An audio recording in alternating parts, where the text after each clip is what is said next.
Sumayin niyo po ang kapayapaan.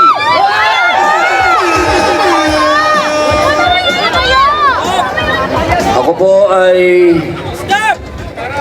umaapaw po ang kaligayahan ko sapagkat ako po ay nakarating dito.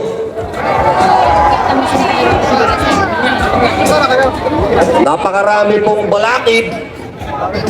Muntik pa akong hindi pinapasok. Alhamdulillah, praise God. Nandito na po ako sa stage.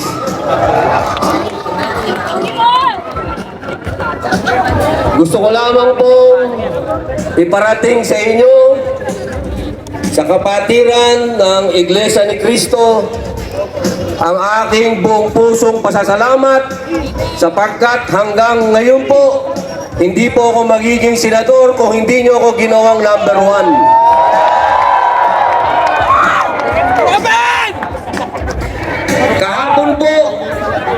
Kahapon gustong-gusto ko na pong pumunta pero may mga palakid kahapon. Hanggang pinapunta ko po yung aking mahal na asawa. Hindi pa rin siya nakapagsalita. Pero ngayon, nasa akin na ang entablado.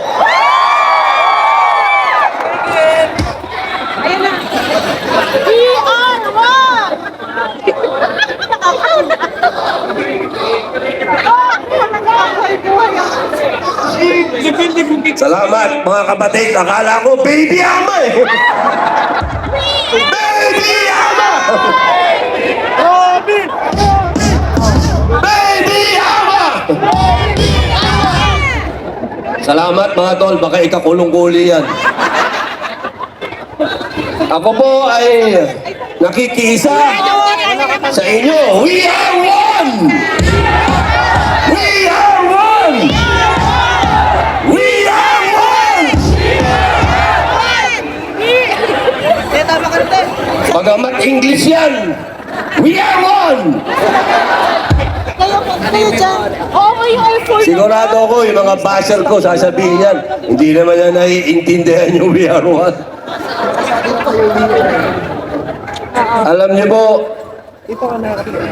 wala pa po akong nakilalang isang disenteng tao na katulad ni Caro Dante Marcoleta.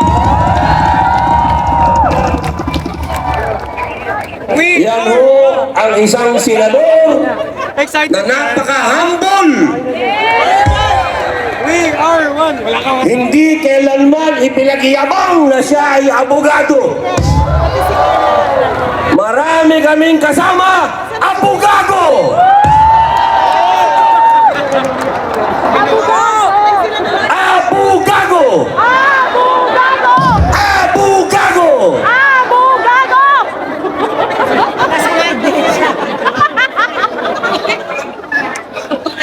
Alam nyo, si Caro Dante, assalamualaikum sister. Assalamualaikum. Si Caro Dante kapag nagpapaliwanag ng batas, naiintindihan ng lahat. Kaya pinipilit siyang pigilan. Papayag ba tayong pigilan si Caro Dante? Kami pong lahat sa minority ay iniisa-isa na. Kaninang umaga, pagbukas ko ng aking social media, nakalagay doon, kakasuhan na raw ako. Sabi nila, pinatakas ko daw si Bato. Naniniwala ba kayong pinatakas ko si Bato?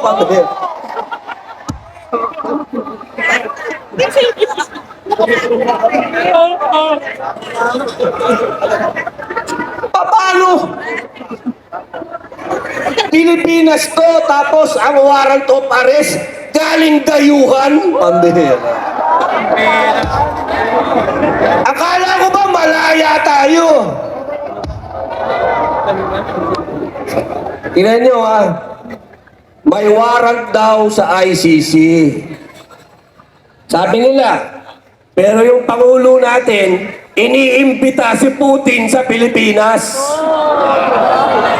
Eh may warrant of arrest si Putin sa ICC?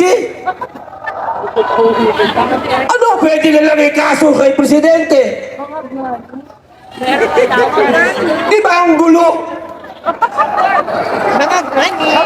Ang gulo nyo! Ang gulo nyo! Anong ibig na sabihin? Pag dumating dito si Vladimir Putin, isusurrender nyo rin? Oh!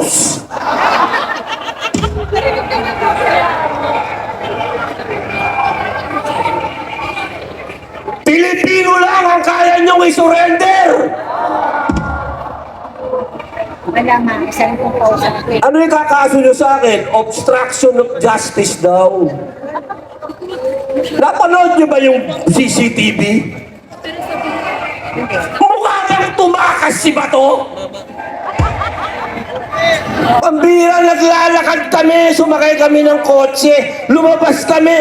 Libo ang pulis, walang humuli sa amin. Paanong takas yun? Mga ganit. Ang tawag doon, lokohan!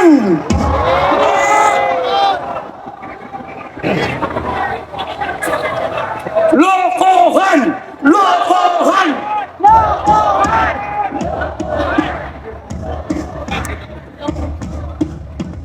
Alam nyo mga kapatid, nakakalungkot ang sitwasyon ng bayan natin. Kaya ang buong sambayanang Pilipino ay nagpapasalamat sa Iglesia ni Cristo sapagkat hindi kayo nakakalimot sa pagmamahal nyo sa bayan. Patuloy ang panggigising ninyo. Marami sa ating kababayan, Ay, agay. hindi ko alam, sila'y gising. Sila naman ay hirap din. Hindi ko alam kung bakit hindi sila nagre-reklamo. Nabigyan ba ng baleta?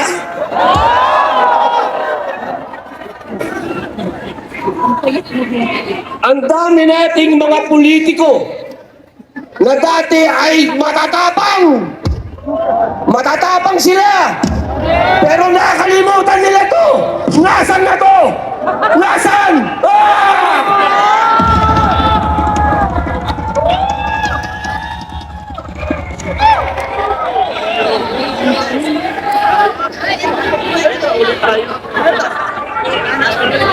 Alam nyo,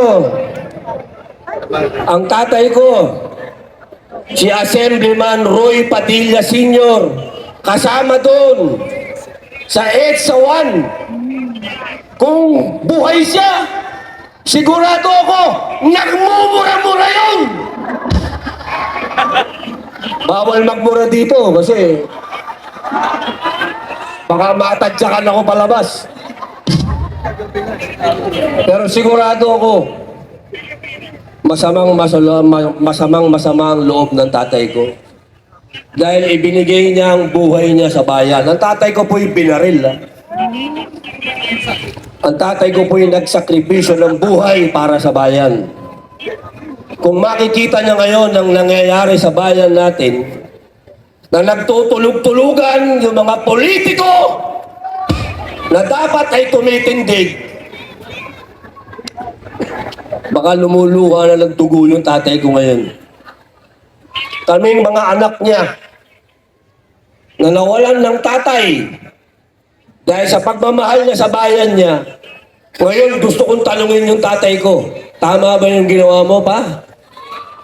Iniwan mo kami nang dahil sa bayan at yung mga kasama mo na mga nakaupo ngayon, iniwan tayo sa ere.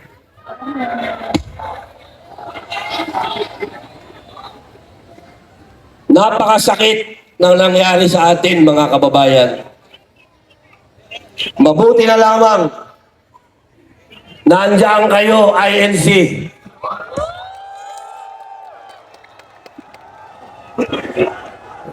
We are one!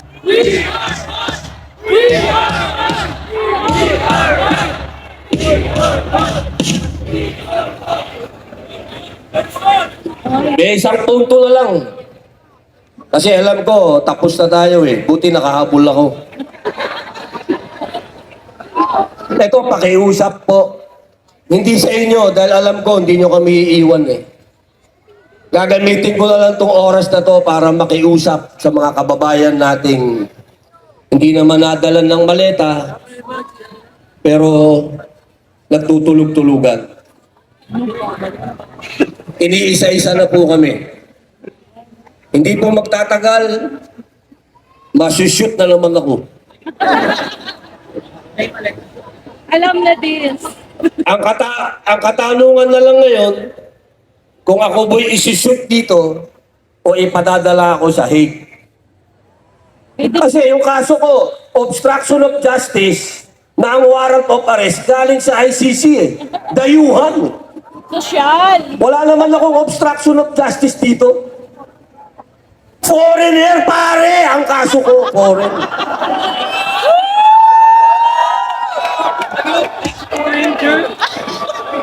Isang malaking karangalan na rin. At least, di ba? Nandito tayo sa Liwasang Bonifacio, gumanap akong Bonifacio, at ang kalabang ko, dayuhan!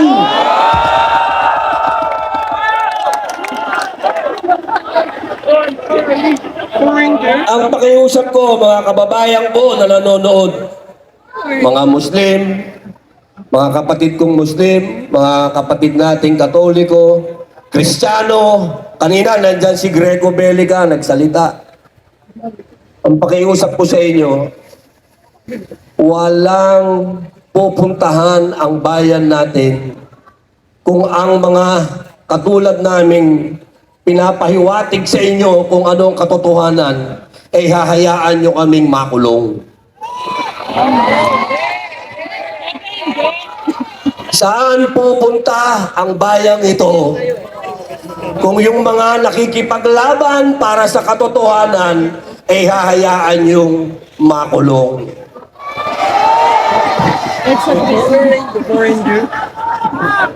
Paano na ang bayang ito? Paano na ang mga lugar na katulad nitong Liwasang Bonifacio? Kung yung kalayaan ay hahayaan nating tapak-tapakan at ibasura na lang para lang sa kanilang mga pansariling interes. Hindi nyo po pwedeng sabihin na hindi, okay lang ako, bahala na ako sa buhay ko. Hindi ho po pwedeng ganun. Dahil ako, ang sarap na ng buhay ko, ang ganda ng asawa ko, bata yung asawa ko.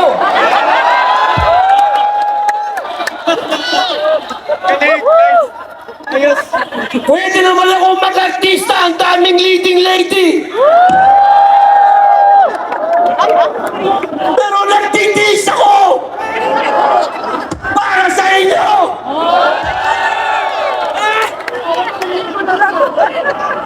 Kaya sana mga kababayan ko, huwag tayong maging makasarili. Tingnan natin kung ano ang ginagawa ng Iglesia ni Cristo. Isang tabi niyo yung religion kasi. Tama. We are one! We are We are one! We are one! At tingnan ninyo yung mga muka ng mga namumuno sa inyo. Yung mga namumuno sa inyo, ano ba yung kanilang motibo at interes? Kapag pansariling interes, iwan nyo yan! Aray ko po. Ang laki na unang utang natin. Ang sabi nila, kanina nakikinig ako, ang sinasabi lang ng ating kapatid, buwis lang. buwis. Ang binabayad niyong buwis, ang binabayad kong buwis. Totoo yun. Napupunta sa wala. Pero mas nakakainsulto dahil yung inuutang natin na dapat ang punta sa pag-unlad natin, nauuwi rin sa Wala! ang bawat Pilipino. Tandaan ninyo, may utang.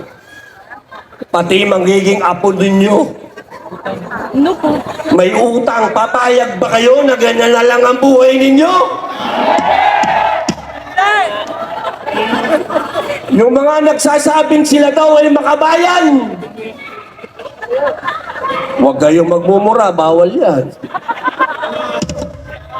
Makabayan daw sila. Pero bakit meron silang tinatawag na exit plan?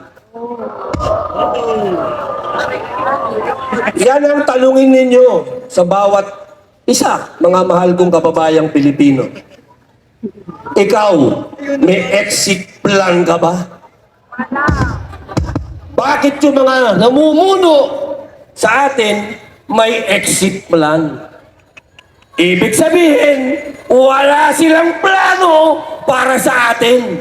Ano po? Yan ang ilagay ninyo sa isip ninyo. Hindi yung nakarinig lang kayo ng magaling mag-English dyan, believe na kayo. Tapos na ang panahon ng spoken in dollar. Tapos na. Panahon na ngayon para magkaintindihan tayo, mga kapatid.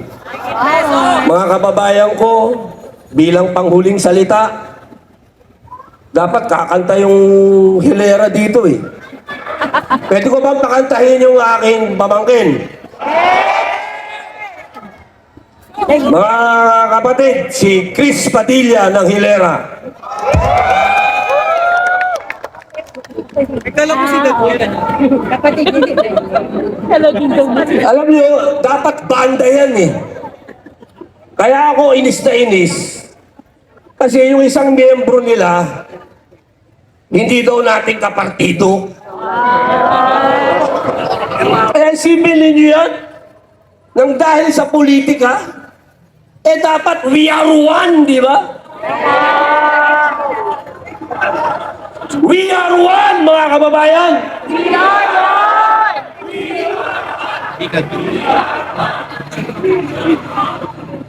Pasensya na kayo, huli akong dumating eh. Ay, may upo.